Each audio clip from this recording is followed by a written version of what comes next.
మత్తయి రాసిన సువార్త 27:62-66. అదేవిధంగా మత్తయి 28లో 11-15 మనం చదివి ధ్యానం చేసుకుందాం. సో మనం విన్నట్లుగా ప్రస్తుతం నడిచేది ఏంటిమా? 14 రోజుల నుంచి మనం నడిచేది శవ రాజకీయాలు నడుస్తూ ఉన్నాయి. ఒక అమాయకుణ్ణి హతమార్చి ఆయన చనిపోయిన తర్వాత కూడా జరిగేది ఏంటిది? ఆయన మీద రాజకీయం. ప్రవీణ్ బంగాళ గారి గురించి. సో ఈరోజు వాక్య అంశము కూడా మనము శవ రాజకీయాలు అనే అంశముగా మనం తీసుకోవచ్చు, లేకపోతే సత్యమును అనుచు శక్తులు అనే దానిపైన మనము ధ్యానము చేసుకుందాం. సో మనకు తెలిసిందే ఏమిటి, ఇక్కడ వరకు ఏం జరిగింది? యేసు ప్రభు ఏమైపోయాడు? యేసు ప్రభు సిలువకు వేశాడు, యేసు ప్రభు సిలువలో చనిపోయాడు, యేసు ప్రభు సమాధి కూడా చేయబడ్డాడు. అంటే ఇప్పుడు ఈ సమాధి చేయబడిన తర్వాత ఈ పీనుగకు శక్తి ఉందా? పీనుగకు శక్తి లేదు. ఈ యొక్క శవానికి శక్తి లేకపోయినా మనం చూస్తాము, ఈ శాస్త్రులు, ఈ పరిచయులు, ఈ మత పెద్దలు వాళ్ళ భయాన్ని మనం చూస్తాం ఇక్కడ. గమనించండి, యేసు ప్రభు చనిపోక ముందు భయం ఉండే, చనిపోయినాక కూడా ఆ శవానికి చూసి భయపడతా ఉంటారు వాళ్ళు. మనం అదే వచనాలు ఇక్కడ మనం చూస్తాం. ఇక్కడ ముఖ్యమైన మనుషులు మనం గమనిస్తే ఈ అధ్యాయంలో ముఖ్యమైన మనుషులు ఎవరంటే ప్రధాన యాజకులు, తర్వాత ఎవరమ్మా? పరిసయ్యులు. అంటే వీళ్ళెవరు తెలుసా? వీళ్ళెవరమ్మా? మతపరమైన గురువులు, మత శక్తులు. ప్రధాన యాజకుడు, తర్వాత పరిసయ్యులు ఎవరు? వారికి వాక్యం అంతా తెలుసు. వారు బోధించేవాళ్ళు, వాళ్ళు నిష్ఠను పాటించేవాళ్ళు పరిసయ్యులు. మరి ప్రధాన యాజకుడు దేవుని మందిరంలో యాజకత్వం జరిగించేవాళ్ళు. వీళ్ళు ఒక విధమైన మతపరమైన అధికారము కలవారు. మొదటిదిగా మనం చూస్తాం. రెండవదిగా మనం ఇక్కడ చూస్తాం ఎవరు తెలుసా? పిలాతును చూస్తాం. మరి పిలాతు ఎవరు? రాజకీయమైన శక్తి. పిలాతు రాజకీయమైన శక్తి. మూడవది ఎవరిని చూస్తాం తెలుసు? ఇక్కడ పిలాతు ఏం చెప్తాడు? మీకు ఎవరిని ఇస్తున్నా?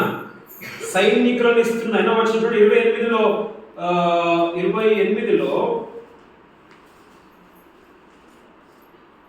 12 చూడమ్మా. 22:12. కాబట్టి వారు పెద్దలతో కూడి వచ్చి ఆలోచన చేసి ఆ సైనికులు చాలండి. ఆ సైనికులు అంటే ఎవరు? మూడవ వ్యక్తులు ఎవరమ్మా? పోలీసు వారు, సైనికులు. గమనించండి, ఇక్కడ 3 శక్తులు కలిచాయి. ఏ శక్తి ఉంది ఇక్కడ? మతపరమైన శక్తి, రెండవది రాజకీయపరమైన శక్తి, మూడవది పోలీస్ వ్యవస్థ. 3 శక్తులు.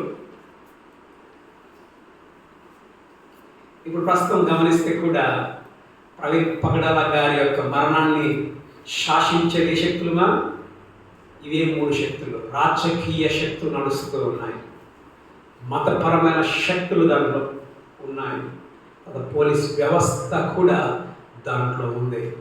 ఏం చేస్తున్నారు వాళ్ళు ఇప్పుడు? న్యూస్ చూడండి, శవ రాజకీయం. ఇక్కడ మనం గమనిస్తే ఈ యొక్క అధ్యాయములు కూడా ఇదే శవ రాజకీయాన్ని మనం చూస్తాం. సత్యమును అణిచేయడానికి వీళ్ళు చేసిన ప్రయత్నాన్ని మనం చూస్తాం. ప్రవీణ్ పగడాల గారి గురించి కూడా సత్యమును అణిచివేసి అసత్యాన్ని తీసుకొని వచ్చి, అసత్య ప్రచారమును తీసుకొని వచ్చి, ఆఖరికి సమాజమే సత్యానికి బదులుగా అసత్యాన్ని నమ్మే పరిస్థితిలోనికి వచ్చిన మనం చూస్తూ ఉంటున్నాం. ఒక మాట, ఇప్పుడు వీళ్ళు ఏం చేశారంటే రాజు దగ్గరికి వచ్చి ఏం చేశారు? ఆ సమాధికి మాకు ఏం కావాలా? సమాధికి ఏం కావాలా? కాపలా కావాలా. ఎందుకు? ఈయన లేస్తానని చెప్పి అన్నాడు. కాబట్టి ఈయన ఆ విధంగా కాకుండా మనం చూడాలి. ఆయన లేకపోద్దు. కారణం ఏంటి? చదవండి. మనం యోహాను సువార్త 12:19 మనం చూస్తే వాళ్ళ భయం ఏమిటి అని అంటే, యోహాను సువార్త 12:19 వాళ్ళ భయం మనం చూస్తాం.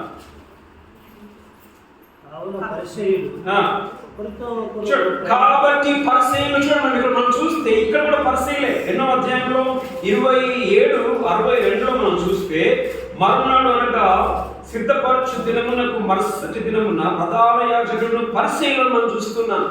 పరిసయ్యులు పిలాతు వద్దకు వచ్చి, అయితే ఇక్కడ మనము యోహాను సువార్త 12:19 మనం చూస్తే పరిసయ్యులు కావున పరిసయ్యులు ఒకరితో ఒకరు మన ప్రయత్నములు లెట్లు నిష్ప్రయోజనమైపోయినవో చూడండి. అంటే ప్రయత్నాలు చేస్తున్నారు. ఏ ప్రయత్నం చేస్తున్నారు? యేసు ప్రభువుని అనేకులు వెంబడించొద్దు,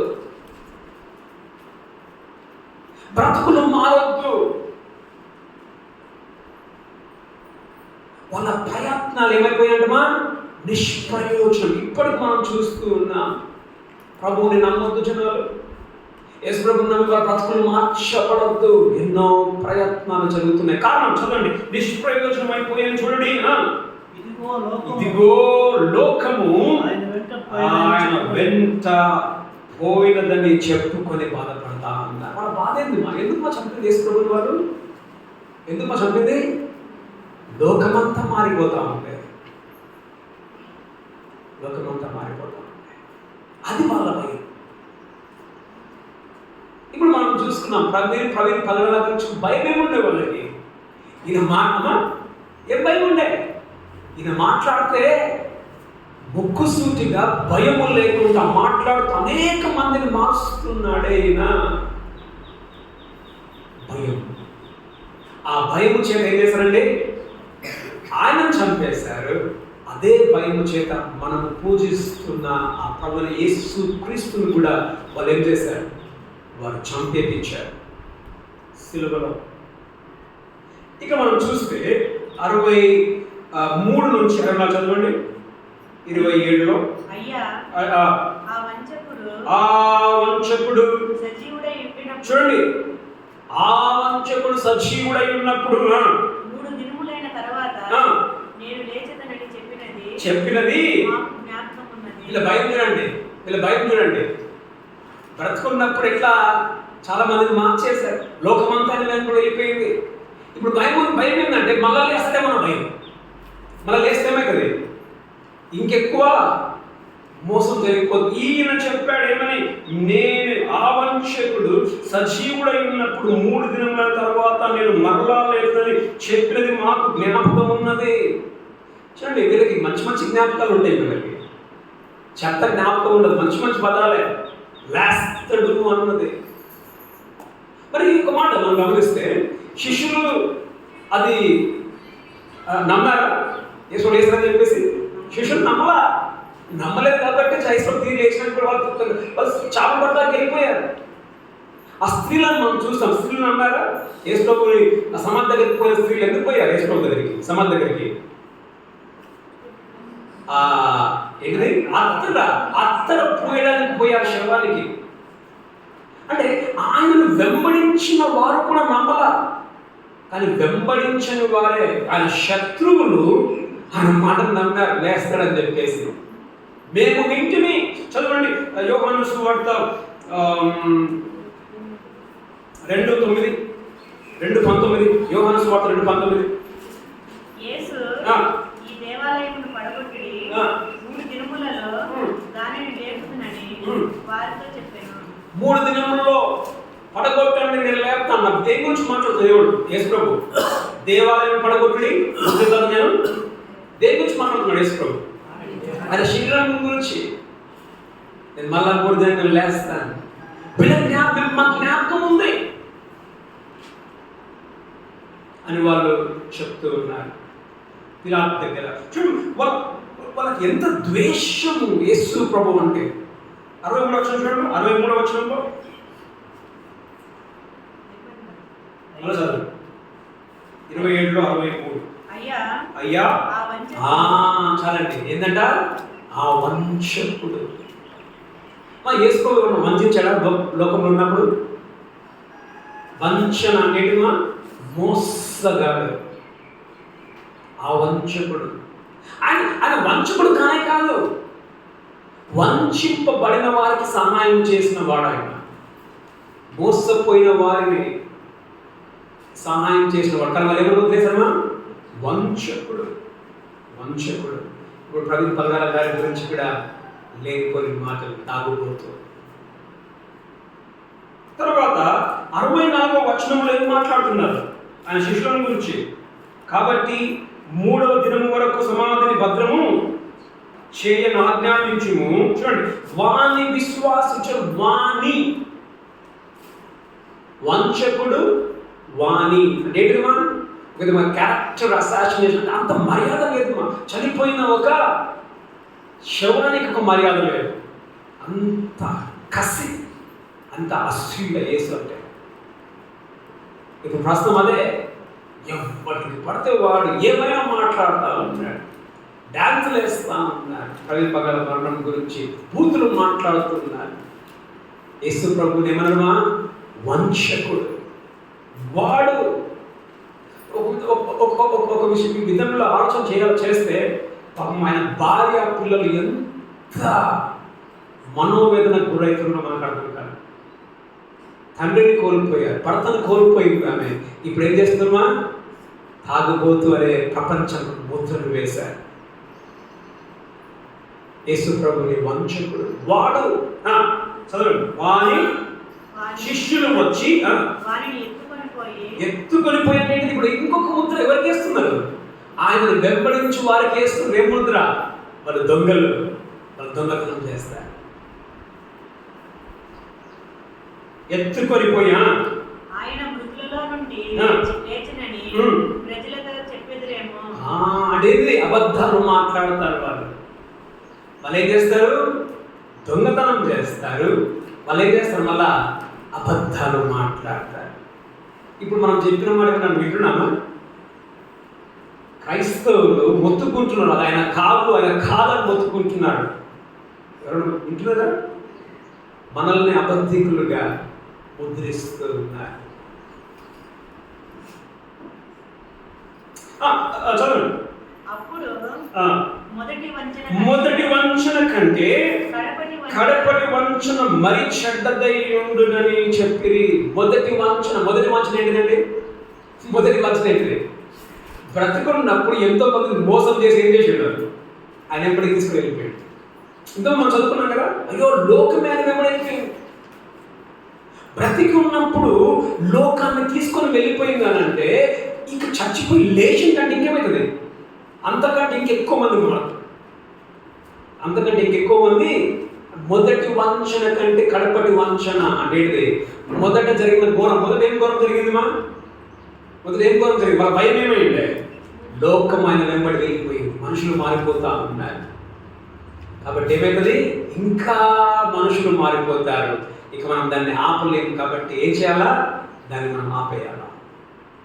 వాళ్ళ భయం ఏంటిది? క్రీస్తు అప్పుడు బ్రతికి ఉండొద్దు, క్రీస్తు మరలా తిరిగి లేవద్దు. లేస్తే ఏమవుతుంది? ఆయన మనుషులను మార్చేస్తారు. కాబట్టి ఇప్పుడు యేసు తిరిగి లేవకుండా ఉండడానికి వీళ్ళు చేసిన ప్రయత్నాలను మనము చూద్దాం. ఏమేమి ప్రయత్నాలు యేసు ప్రభువు తిరిగి ఎన్నో వచనమ్మా? ఇది 28లో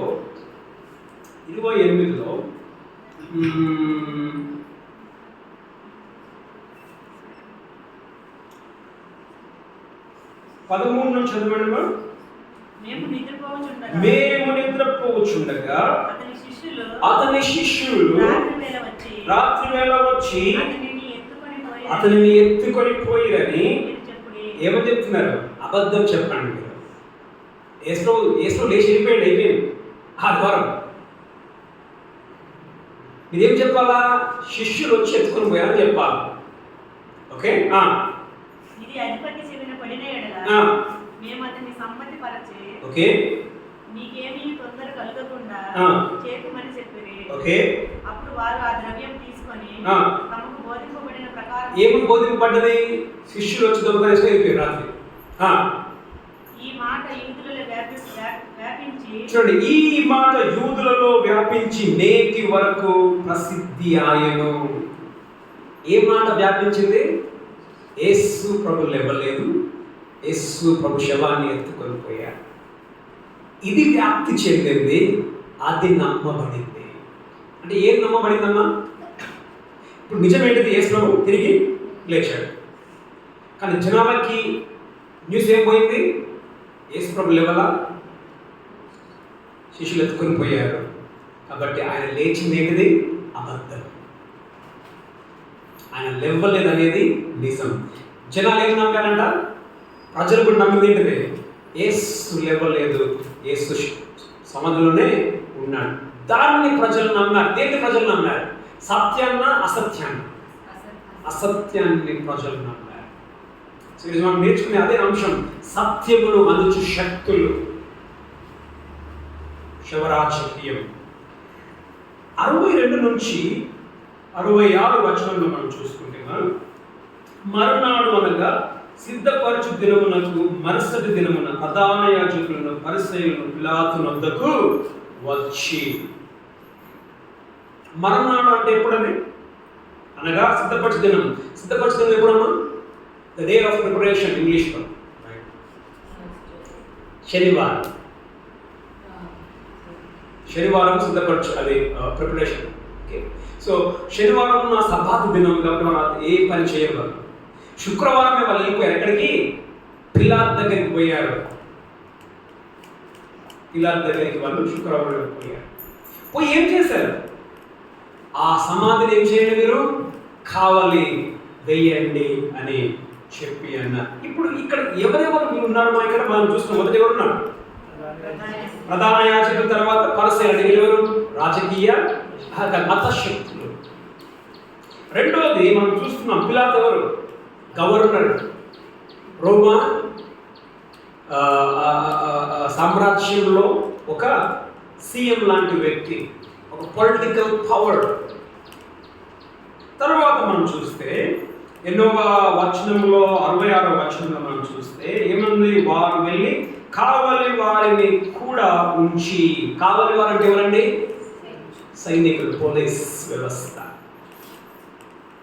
ఇప్పుడు ఈ 3 శక్తులు దేని మీద పనిచేస్తున్నాయి?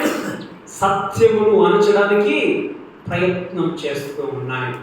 ఏం శక్తి అంటే? మొదట మతపరమైన శక్తి, రెండవది రాజకీయపరమైన శక్తి, మూడవది పోలీస్ వ్యవస్థ. ఇప్పుడు సమాజంలో వీళ్ళకి శక్తి ఉంటుందంటే వీళ్ళకైనా ఉండేది శక్తి వీళ్ళకే ఉండేది. వీళ్ళు కలిస్తే ఇంకెవడేం చేయలేదు. సామాన్యులు ఎవరు చేయలేదండి. యేసు ప్రభువుని గురించి కూడా ఆయన గురించి అసత్య ప్రచారం చేయడానికి వీళ్ళు ముగ్గురు పూనుకున్నారు. మతం పూనుకుంది, మత శక్తులు, రాజకీయ శక్తులు, తర్వాత పోలీసు వ్యవస్థ. మనం ప్రస్తుతం న్యూస్ ఆన్ చేసి చూస్తే కూడా అందులో ఎవరున్నారంటే పగలవ ఈ శక్తులు నడుస్తూ ఉన్నాయి, మత శక్తులు నడుస్తూ ఉన్నాయి, రాజకీయ శక్తులు. చూడండి, న్యూస్ చూడండి, భయంకరంగా అనిపిస్తుంది. పెద్ద శక్తులు. మనం పేరు తీసుకున్నాం, మొదటి పేర్లు తీసుకుంటున్నారు. పాపం వాళ్ళకి ఎంత అంటే కష్టం వస్తుందో తెలియదు మనకి. పేర్లు చెప్తున్నారు, రాజకీయ నాయకుల పేరు చెప్తున్నారు.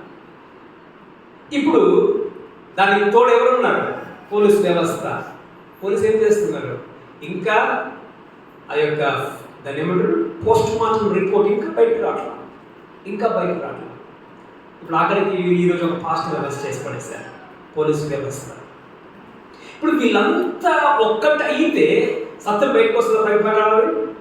సత్యం బయటకు రాదు. యేసు ప్రభువుని గురించి కూడా ఆయన మరణము, ఆయన పునరుత్థానుడు కాలేదని, ఆయన తిరిగి లేవలేదని చెప్పడానికి ప్రయత్నాలు 3 వ్యవస్థలు చేసి ఉంటూ ఉన్నాయి. రెండవ శక్తి యేసు ప్రభు లేవలేదని చెప్పడానికి రెండవ శక్తి ఏది పనిచేశారు అని మనం చూస్తే, రెండవ శక్తి 28లో 12 నుండి 15 కాబట్టి వారు పెద్దలతో కూడి వచ్చి ఆలోచన చేసి ఆ సైనికులకు చాలా ద్రవ్యం ఇచ్చి మేము నిద్రపోవచ్చుండగా అతని శిష్యులు రాత్రి నెల వచ్చి అతనిని ఎత్తుకొని పోయినని మీరు చెప్పుడి. ఇది అధిపతి చెప్పిన పడిన ఎడల మేము అతనికి సమ్మతి పరచి మీకేమీ తొందర కలగకుండా చేతుమని చెప్పి అప్పుడు వారు ఆ ద్రవ్యం తీసుకొని చాలండి, మేము మీకు ద్రవ్యం ఇస్తాం. వాళ్ళు ద్రవ్యం తీసుకున్నారు. వాళ్ళు ఏం చేశారు? ఎవరి కొరకు పనిచేశారంటే వాళ్ళు రాజకీయ నాయకుల కొరకు పనిచేశారు, మత పెద్దల కొరకు పనిచేశారు. అంటే ఇప్పుడు ఏది పనిచేసింది ఇక్కడ? రెండో శక్తి ఏంటిదండి? డబ్బుకి వాళ్ళు లొంగిపోయారు. డబ్బుతో ఏమైనా కొనుక్కొచ్చలేదా? డబ్బుతో ఏమైనా కొనుక్కొచ్చు. డబ్బుకి అమ్ముడుపోయారు. డబ్బుకి సత్యాన్ని తాకట్టు పెట్టారు. ఇప్పుడు ఒక మాట మనం గమనిస్తే, ఇప్పుడు అబద్ధం మాట్లాడేది ఎవరండి ఇక్కడ? వీళ్ళు అబద్ధాలు మాట్లాడేది, కానీ అబద్ధాన్ని ఏం చేస్తున్నారు? సత్యముగా చెప్తున్నారు. డబ్బు కూడా అక్కడ ప్రధానమైన పాత్రను పోషించింది సత్యమును అనచడానికి. ఇప్పుడు ఈ టీవీలో చూడండి, న్యూస్లు, టీవీలలో కూడా ప్రవీణ్ పగడాల యాక్సిడెంట్ చచ్చిపోయాడు. పాస్టర్ పట్టుకుని వాడు కూడా ఎందుకు టీవీలలో వాళ్ళు అలాగే అసత్య ప్రచారం చేస్తున్నారు? ఏమొస్తుంది వాళ్ళు అసత్య ప్రచారం చేస్తే? గవర్నమెంట్ నుంచి డబ్బు పోతుంది వాళ్ళకి. గవర్నమెంట్ డబ్బు పోతుంది. ఆ డబ్బు కొరకు వీళ్ళేదని చేసేది అసత్య ప్రచారం. అమ్ముడు పోయిన వ్యవస్థ. ప్రవీణ్ పగడాల గారి గురించి, యేసు ప్రభుని గురించి కూడా డబ్బుకి వాళ్ళు అమ్ముడు పోయారు. చూడండి ఏమంటున్నారు వాళ్ళు? మేము రాత్రి నిద్రపోతూ ఉండగా ఎవరు ఎత్తుకొని పోయారంట? శిష్యులు. అట్లా అవుతుందా? అసలు పోలీసు వాళ్ళ పని ఏంటిదండి? పని ఏంటిదమ్మా? పోలీసు వాళ్ళ పని ఏంటిది? నీకు ఒక మనిషిని అప్పగించినప్పుడు కాపలా కాయాలా 24 గంటలు. మనం చూస్తున్నాం అపోస్తుల కార్యం చదవండి. అపోస్తుల కార్యం 16వ అధ్యాయంలో 26 నుండి 28 చదవండి. అపోస్తుల కార్యం 16, 26 నుండి 28. అకస్మాత్తుగా మహాభూకంపం కలిగెను. పౌలు శీలలు చెరసాలలో ఉన్నారు. వాళ్ళు జైల్లో ఉండి వారికి కావలి కాస్తూ ఉన్నారు పోలీసు వాళ్ళు. భూకంపం కలిగెను. చెరసాల పునాదులు అదిరేను. వెంటనే తలుపులన్నీ తెరుచుకొనెను. అందరి బంధకములు ఊడిపోయాను. చెరసాల నాయకుడు మేలుకున్నాడు. చెరసాల తలుపులన్నీ తెలియబడి చూచి ఖైదీలు పారిపోయారనుకొని, చూడండి, ఖైదీలు పారిపోయారనుకొని కత్తి దూసి తను తాను చంపుకొని పోయాను. ఎందుకు చంపుకోవాలనుకున్నాడు? ఉద్యోగం పోతే. కానీ ఇక్కడికి ఏమంటున్నారు? ఏమని అబద్ధం చెప్పమంటున్నారు? మేము చూడండి ఇక్కడ మళ్ళీ ఏమైపోయిందంటే, ఎన్నో వర్షంలో మనం చూస్తున్నాం 28లో 4వ వర్షంలో చూస్తే, అతనికి భయపడుట వలన కావలి వారి వనికి చచ్చిన వారి వలె నుండి.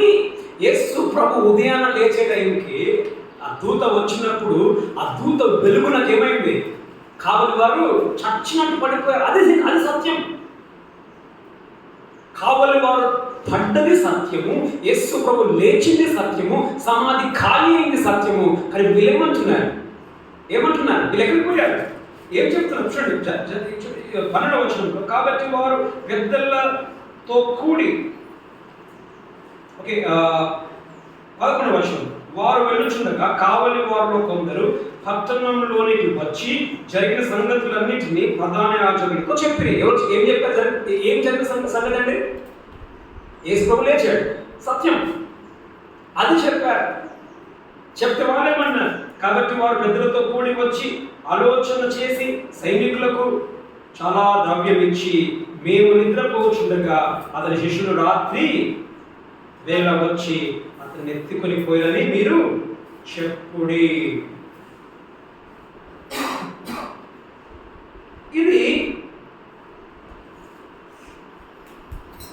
వాస్తవం కాదు, బోగస్ కదా, బోగస్ అయి ఉంటున్నారు. వాళ్ళ అబద్ధం మాట్లాడుతూ ఉన్నారు. ఇప్పుడు ఒక విధంగా ఈ మాట చెప్తారు, నమ్ముతారా? నమ్మక అయిద్దా? అరే నీ పని ఏందిరా, నువ్వు కావాలి కాయాలి, నీ పని కావాలి అంటే నీ పని నువ్వు సరిగ్గా చేయాల. ఒకటి. రెండోది ఏంటిది? ఉద్యోగం పోద్ది కదా.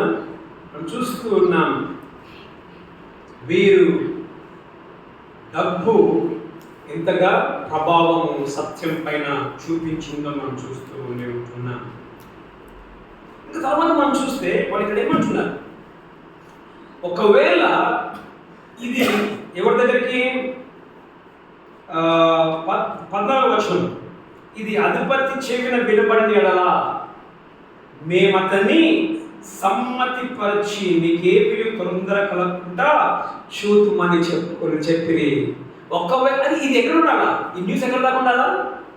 మన మధ్యలోనే ఉండాలా. ఏంటిది? సత్యము మన మధ్యలోనే ఉండాలా. కానీ బయటికి ఏం పోవాలా? అసత్యం పోవాలా. కాబట్టి ఒకవేళ ఈ న్యూస్ ఎట్లయినా పైకి పోతే మేమేం చేస్తాం? మేము మేనేజ్ చేస్తాం. ఎవరిని మేనేజ్ చేస్తాం? మేము రాజుని మేనేజ్ చేస్తాం. చూడండి ఎంత అశక్తులు, అంత వ్యవస్థ అంతా మేనేజ్ చేయబడతాం. డాక్టర్లు అమ్ముడుపోయే ఇప్పటికీ పోస్ట్ మార్టం రిపోర్ట్ రాలా. ఒకవేళ ఏమైనా కానీ మేనేజ్ చేయగలం. కానీ మొదటిగా మనం చూస్తూ ఉన్నాం ఏంటంటే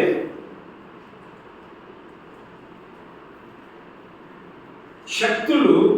ఏ శక్తులు అని? మొదట మతపరమైన శక్తులు, రాజకీయపరమైన శక్తులు, తర్వాత పోలీసు వ్యవస్థ అసత్యమును అణిచివేసే శక్తులుగా మనం చూసుకున్నాం. రెండోది ఏంటంటే సత్యాన్ని అణిచివేసే శక్తి ఏంటి? రెండోది ధనం. మూడవది అబద్ధం యొక్క ప్రభావం, అబద్ధం యొక్క శక్తి నిజము పైన. మనం చూసుకున్నాం.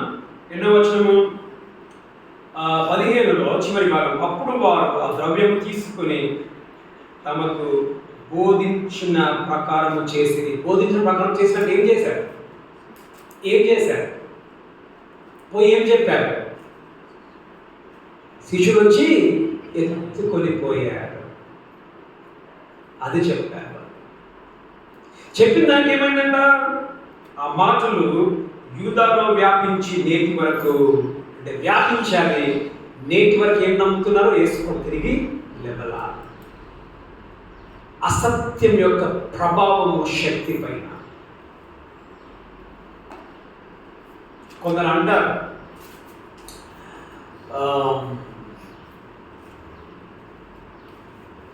ఒక అతను రాజకీయ నాయకుడు అబద్ధం చెప్తే నమ్మరు జనాలు. అబద్ధం చెప్పు, మళ్ళా చెప్పు, మళ్ళా చెప్పు, ఏమైంది? జనాలు నమ్ముతారు. చెప్తూ ఉంటే అదే నమ్మేస్తారు జనాలు. అసత్యం యొక్క ప్రభావము సత్యము పైన. సత్యము అణిచివేయబడింది. దేనిపైనండి? అసత్యము మీద సత్యమే అణిగిపోయింది. ప్రవీణ్ పడల గారి గురించి కూడా అసత్యము చెప్పేదే చెప్తా ఉన్నారు. ఇక్కడ దొరికింది ఫుటేజ్, అక్కడ దొరికింది ఫుటేజ్. జనాలు ఏం నమ్ముతున్నారు?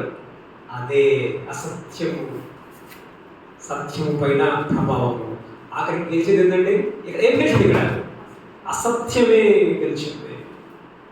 క్షమించండి, అసత్యమే గెలిచింది సత్యం మీద. ఇంకో మనం గమనిస్తే ఇక్కడ మాట 11వ వచనం 11 వారు వెళ్ళుచుండగా కావలి వారు కొందరు పట్టణంలోనికి వచ్చి, కొందరు చూస్తున్న అందరు పోయినరా? ఆ గ్యాంగ్లో దాదాపు కొందరినంటే, ఒకవేళ నేను చదివిన దాని ప్రకారము 4 పోలీసులు ఉంటారు. కావాలి 4 సెక్షన్స్ కింద, అంటే 4 డ్యూటీస్. 4 గంటలకు వస్తూ పడతారు. 4 4 4 4 4 టీమ్స్ ఉంటాయి. ఒక టీంలో 4 ఉంటారు. సో 8 గంటలు పడుతుంది ఒకరికి, 6 గంటలు. 6 గంటలు ఎంతమంది చేయాలండి? 4 చేస్తారు డ్యూటీ. సో కొందరు అని అంటే దాదాపుగా ఒక ఈ 4లో 3 పోయి ఉండొచ్చు. ఎటువైపు? అసత్యం వైపు. ఒక్కరు సత్యం వైపు ఉండొచ్చు. కానీ నువ్వు ఒక్కరికే సత్యం చెప్పేవాడికి 3 అసత్యం, ఏది గెలుస్తుందండి? 3 గెలిచేది. ఒక్కరు గెలవరు, కొందరు మాత్రమే. ఆ కొందరు అంటే ఆ వెళ్ళిన వారు ఒక్కడు సత్యం చెప్పినోడు కూడా ఏం చేశారండి? ఆ సత్యాన్ని కూడా అణిచివేశారు.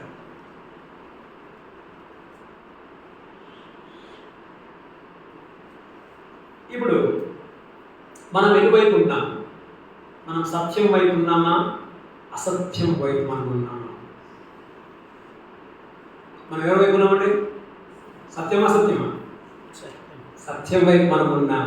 కానీ యేసు ప్రభు సత్యం అయి ఉన్నప్పటికీ యేసు ప్రభుకి వ్యతిరేకంగా ఏం పని చేసిందండి? అసత్యమే పనిచేసింది. అసత్యమే గెలిచింది.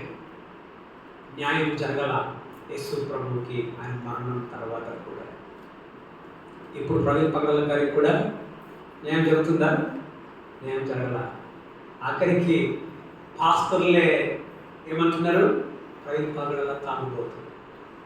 అసత్యాన్ని వాళ్ళు నమ్ముతూ ఉన్నారు. ఇప్పుడు మనం నేర్చుకునేది ఏంటంటే మనం సత్యం వైపు మనం ఉన్నట్లయితే మనకి వ్యతిరేకంగా అసత్య పోరాటాలు మన వ్యతిరేకంగా పోరాడతాయి. ఏమేమి పోరాడతాయి మన వ్యతిరేకంగా? మతం మనకు వ్యతిరేకంగా ఉంటుంది, రాజకీయం మనకు వ్యతిరేకంగా ఉంటుంది, పోలీసు వ్యవస్థ కూడా మనకు వ్యతిరేకంగా ఉంటుంది. యేసు ప్రభు కథ జరిగింది. ఒక పాస్టర్ అంటా ఉన్నాడు, ఒక క్రిస్టియన్ వ్యక్తిని చంపినా మీరేమన్నారు? అదే ఒక ఆవును చంపితే గొడవలు అయిపోతాయి, రక్తపాతం జరిగిపోతుంది. ఒక ఆవును చంపుతాయి. క్రైస్తవం చంపితే కారణం ఏంటంటే మతం శక్తులు, రాజకీయ శక్తులు, పోలీసు వ్యవస్థ యొక్క ప్రభావం సత్యంపై అణచివేయడానికి. రెండోదిగా ఏం నేర్చుకున్నామండి? డబ్బు యొక్క ప్రభావం సత్యాన్ని అణచివేయడానికి. అమ్ముడుపోతారు, ప్రజలు అమ్ముడుపోతారు. చివరిదిగా ఏంటి మనం నేర్చుకున్నాం? అబద్ధం యొక్క ప్రభావం సత్యం పైన గెలిచేది ఏంటంటే అసత్యమే. అసత్యమే. ఒకవేళ అసత్యమే గెలిచి సత్యము పాతి పెట్టబడిన సత్యం అక్కడ ఉందా సమాధిలో? సత్యం లేదండి. వాళ్ళు నమ్మకపోయిన సత్యం లేదు అక్కడ సమాధిలో. సత్యం బయటకు వచ్చింది. నమ్మే పని మొన్న ఎవరు అంటున్నారు, నేను చదువుతుంది, నేను నోవా గారు అనుకుంటాను, డాక్టర్ నోవా యూట్యూబ్లో మాట్లాడుతూ నీ యొక్క ఏంటిది యథార్థతను ఎవరు ప్రశ్నించలేరు. అంటే ఎవరు స్థాపించాలి? ఎవరు నీ యొక్క యథార్థతను స్థాపించగలరు? విన్నామా శైలా? డాక్టర్ నోవా గారు మాట్లాడుతున్నారు, నీ యథార్థతను ఎవరు స్థాపించగలరు? లోకమంతా ఆయన యథార్థతను ఏం చేస్తుందండి? ఒక చెడు ముద్ర వేస్తూ ఉన్నప్పుడు ఆయన మాట్లాడుతూ అంటున్నాడు, నీ యథార్థతను ఎవరు స్థాపించగలరు? మంచివాడు. మనం నేర్చుకుంటున్నాం ఏంటంటే మనకు వ్యతిరేకంగా అసత్య ప్రచారాలు గెలిచినప్పటికీ మనం ఎక్కడ ఉన్నాం? సత్యంలో అసత్యంలో గెలుచుకున్నాం. మనము సత్యంలోనే ఉండాలి. లోకము మనల్ని ఏమనొచ్చు? వీళ్ళు అబద్ధికులు. ఇప్పుడు ఎవరు అబద్ధికులు అయ్యారు? రవిపర్వాల గురించి సంఘం అబద్ధమైపోయింది. రవి పగడాలు అబద్ధమైపోయింది. వాళ్ళు ఏమన్నారు? శిష్యుల గురించి ఏమన్నారు? వాళ్ళు ఎత్తుకొని పోతారు, లేడని చెప్తారు. అంటే వాళ్ళ అబద్ధాలు మాట్లాడతారు, వాళ్ళు దొంగతనాలు చేస్తారు. ఆయన మోసగాడు. ఎవరు మోసగాడు? యేసు ప్రభు మోసగాడు. వాళ్ళు మనల్ని కూడా ఏమనొచ్చు? మనల్ని కూడా యేసు ఒక మాట అంటాడు, నన్నే వాళ్ళు దూషిస్తే వాళ్ళు ఏం చేస్తారు? దూషిస్తారు, నన్ను ద్వేషించారు, మిమ్మల్ని ద్వేషిస్తారు, కానీ నేను గెలిచాను యేసుప్రభు అంటాడు. కాబట్టి మనం నేర్చుకుంటున్నాం ఏంటంటే సత్యము అణిచివేయడానికి శక్తులు లోకంలో చాలా బలముగా పనిచేస్తూ ఉన్నాయి. మనం చాలా భయంకరమైన అపాయకరమైన రోజులను బ్రతుకుతూ ఉన్నాం. ఇలాంటి రోజులలో నీవు ఏ విధముగా నీవు ఉంటావు? మనం కదలింపబడని వారముగా, మనం సత్యము వైపునకే మనం ఉండే వారముగా మనం ఉండాలి. కారణం ఏంటంటే ప్రస్తుతం నేను చెప్పాను కదా, క్రైస్తవులే, ఆయన వాక్యాలు విన్న వారే, ఆయనతో ఉన్న వాళ్ళే, ఆయన గురించి తెలిసిన వాళ్ళే అంటున్నారు ప్రవీణ్ పరగల తాండ్రిపోతు. సత్యము అణిచివేయబడుతూ అసత్యం గెలుస్తూ ఉన్నట్లు మనం చూస్తాం. అదే జరుగుతుంది మన లోకంలో. వాళ్ళు మనం జాగ్రత్తగా ఉండాలి. మనం సత్యము వైపునకు మనం నిలిచిన వారముగా, మనము ఉండే వారముగా ఉండినట్లుగా దేవుడు సహాయం చేసి నడిపించుగా. ప్రార్థన చేసుకుందాం. తండ్రి, మీకు వందనాలు. ఈ వాక్యాన్ని విన్నాను. చనిపోయిన తర్వాత కూడా మరి పరిసయ్యులకు, ప్రధాన యాజకులకు మరి భయం, ఎక్కడ లేచిపోతారా, ఎక్కడ సత్యం బయటపడుతుందా అనే భయం. మరి మీరు లేవకుండా ఉండడానికి మరి రాజకీయ శక్తులు, మతపరమైన శక్తులు, పోలీసు వ్యవస్థ అన్నీ కూడా ప్రభా సత్యాన్ని అణిచివేయడానికి ఒకటైనట్టుగా మేము చూసుకున్నాం. మరి ప్రభావం ఎంతగానో ఉండిపోయింది. అబద్ధము మరి ప్రచురింపబడినట్లుగా డబ్బు కమ్ముడుపోయిన వ్యవస్థను మేము చూసుకున్నాం. ఇప్పుడు కూడా ప్రభా లోకము డబ్బుకు అమ్ముడుపోయి సత్యాన్ని అణిచే ప్రయత్నాలు చేస్తున్నట్లుగా మేము చూసుకొని ఉంటున్నాం. ఇప్పుడు కూడా అసత్య ప్రచారాలు ఎక్కువ, సత్య ప్రచారము నీ అసత్య ప్రచారాలు అణిచివేస్తున్నట్లుగా మేము చూసుకొని ఉంటున్నాం. అయినప్పటికీ మేము నాయన మరి సత్యం వైపు ఉన్నట్లుగా సహాయం చేయండి. మరి ప్రభావ మరి సత్యాన్ని నమ్మకపోయినా సత్యము సత్యమే, సత్యము సమాధిని గెలిచి లేచి ఉంటున్నది. సత్యం వైపు ఇప్పుడు నిలిచిన వారముగా మామూలు కూడా మరి శిష్యులను గురించి అన్నారు, మిమ్మల్ని గురించి అన్నారు, ఆ మోసకుడు వాడు దొంగలు, వాళ్ళ అబద్ధాలు మాట్లాడతారు. ప్రభా మమ్మల్ని కూడా విధముగా అనే రోజులు మేము దగ్గరలో ఉన్నాం. అలాంటి పరిస్థితులు వచ్చినప్పటికీ మేము సత్యము వైపు నిలిచిన వారముగా, సత్యమును ప్రభా మరి నమ్మే వారముగా, ఈ అబద్ధం యొక్క ప్రచారముల ప్రభా మరి ప్రభావంలోనికి మేము వెళ్ళకుండా సత్యమునకు లోబడే అర్థము చేసుకునే వారు ఉన్నట్లుగా సహాయం చేసి నడిపించమని ప్రార్థిస్తున్నాం. ముఖ్యంగా క్రైస్తవ లోకాన్ని గురించి ప్రార్థిస్తున్నా. ఆ గంతరాగాల్లో అల్లకోలాల్లో ఉండి ఉంటున్నది. ఈ యొక్క కాపరులను అరెస్టులు చేస్తూ ఉంటున్నారు. వీళ్ళని కాపాడమని ప్రార్థిస్తూ, ఈ సంఘమును కాపాడమని ప్రార్థిస్తూ, ధైర్యం ఇచ్చి ఇలాంటి ప్రతికూల పరిస్థితుల్లో ఎందుకు నిలబడాలనో తెలివిని జ్ఞానం ఇచ్చి నడిపించమని ప్రార్థించి అప్పుడు యేసుక్రీస్తు నామములో ప్రార్థిస్తూ ఉన్నాం మా తండ్రి. ఆమేన్. స్తోత్రం.